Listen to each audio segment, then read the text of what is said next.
Okay, cool. I think I'll get started. Thanks everybody for showing up to this afternoon session. I know it can be quite hard and it's a long day, so I appreciate you all coming along. So a bit about me. Hi, I'm Fionnula Kelly. I'm a senior engineering manager at Rapid7.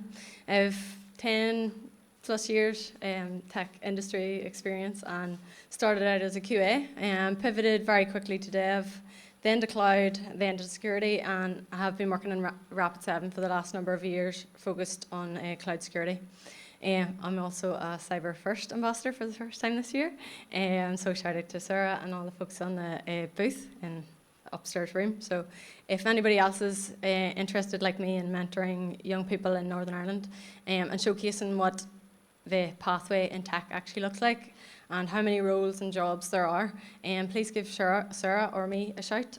We could use more ambassadors, and it's really good to see. I know I'm especially passionate about paving the way for young girls in our schooling at school age, and making sure that they know that there's many different types of people that make up the tech industry today. So, okay, so I'll try and slow down, and I'll try and talk not my usual fast pace, but why I'm here today. So recently I've been working on a runtime security project within Rapid7, and a lot of people always come up to you, what are you doing, even within Rapid7.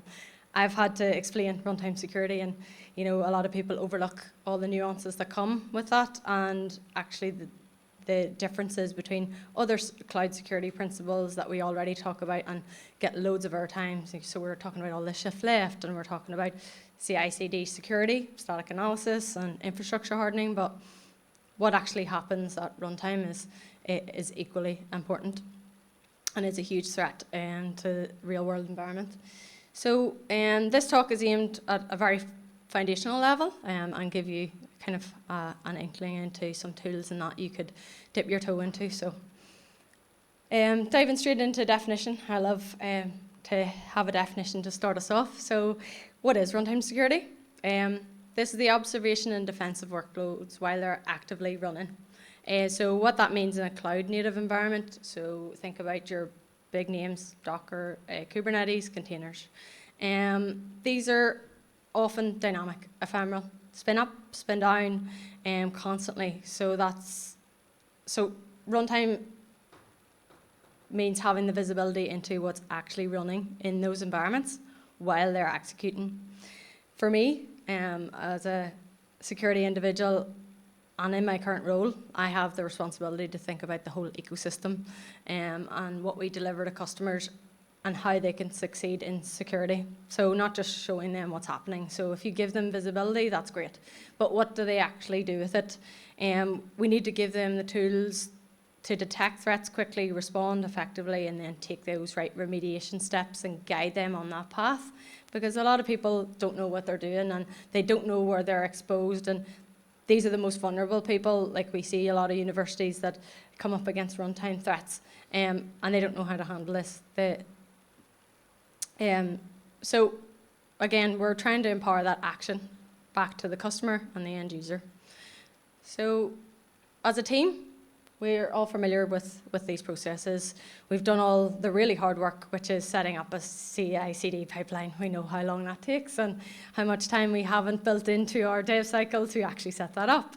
And then as a team, we've argued about which static tool analysis we want to go with. And we've spent hours complaining about this one and the pros and cons, and right, okay, we've agreed, we've set it up, and yeah, these things are running. They're running in our environment, and we're happy. And our teams, dev teams, are following all the company's basic security principles, and we're confident in the security of our system.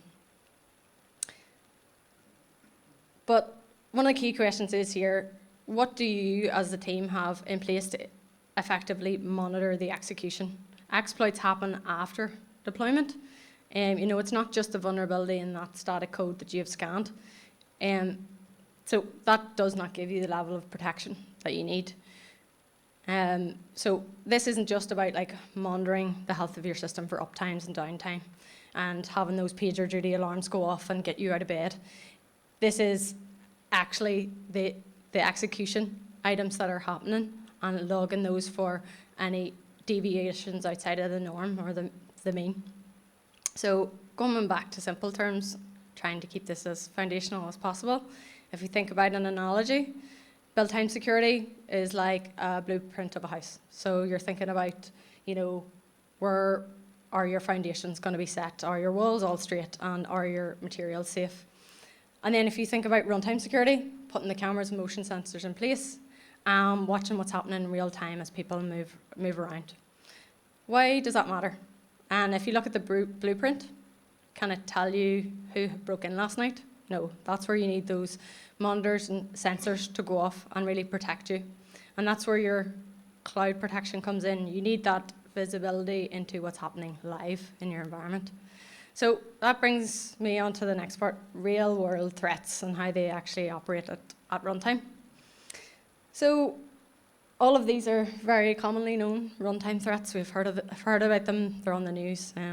And just to even walk through a simple example and a very well-known CVE, and it was talked about even here this afternoon at one of the sessions, Log4Shell, December 21, hugely disruptive just before Christmas, and took out a lot of organisations, and we all spent a lot of time digging around and trying to remediate that vulnerability. But what actually was that? We talk about this, and does everybody actually understand what went on, what happened? So Log4j is a Java-based logging library. It's most commonly used frameworks in the world, and that's why it was so disruptive. It's built into thousands of applications and frameworks. And what actually happened is attackers tricked Log4j into executing arbitrary code just by sending it specially crafted log messages. That meant attackers could gain remote code execution and have full control of a system with minimal effort.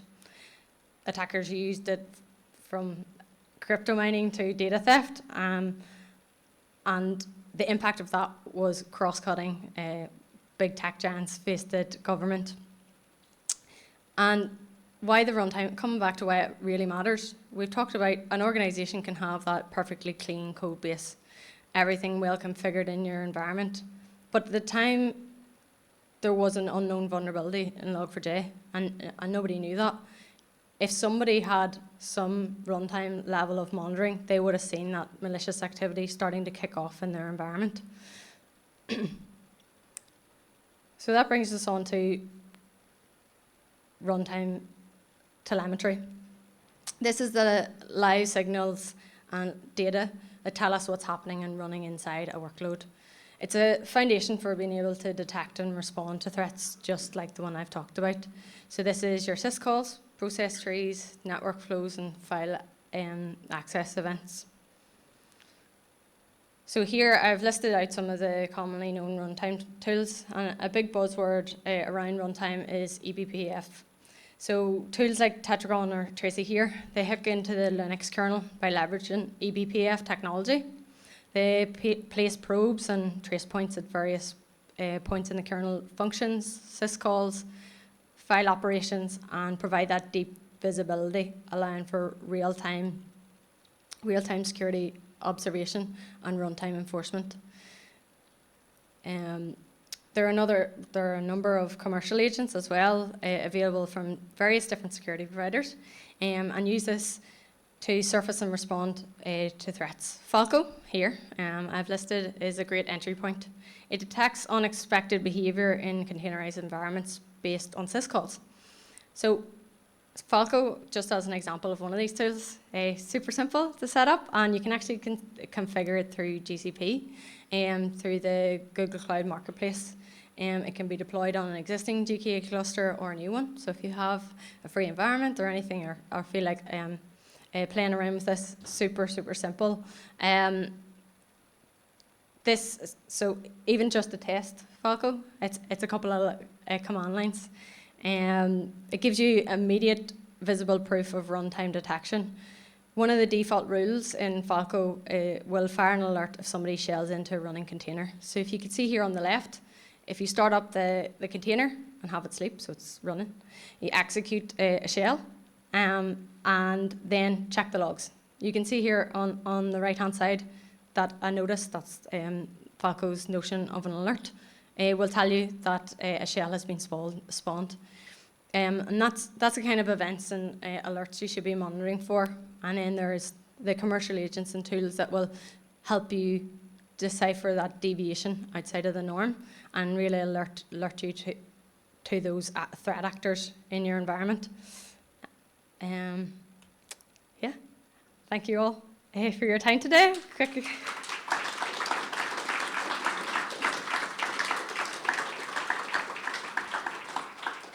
So find me after if you have any questions. I don't feel confident enough to stand up here.